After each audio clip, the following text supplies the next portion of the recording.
Alright, so I'm going to get right to the point here since there's a lot to cover and I don't want this to be a really long video.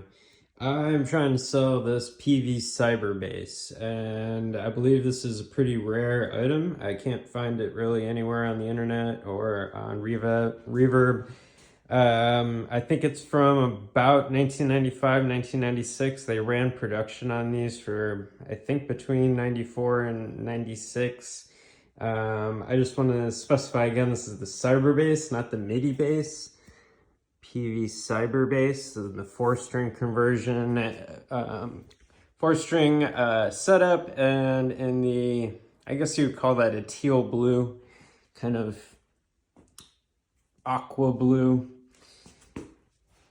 And I also forgot to mention this is a fully functioning CyberBass, which makes it even more rare because the ones that I do see for sale are usually in pieces. This one works great. I will demo it and post these videos to YouTube. The full setup, I built this floorboard for it. I'll explain that later. And then here is the analog bass synth.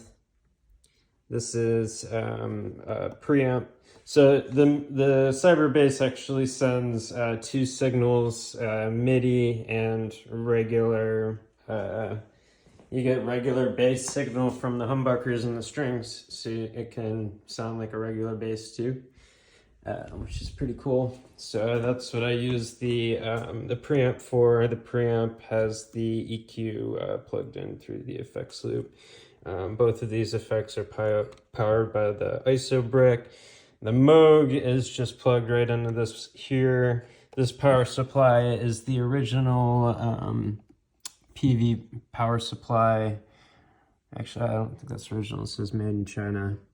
But it is the correct power supply for the Peavey CyberBass unit, which is actually a 1U rack mountable device. Let's see if I can get a better shot from the back here. It's the CyberBass, that's what it looks from the front. So this is the guitar cable that actually plugs in from the front of the unit. I have the front unit facing out.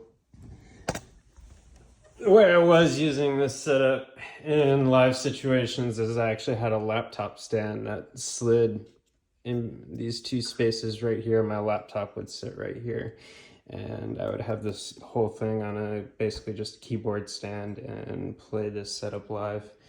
And that's what's pretty cool about it. With the Focusrite, you can basically do real-time MIDI synth triggers via whatever DAW you're using. I'm using Ableton, running a massive VST. And that's the intro. I'll post another video of it in action.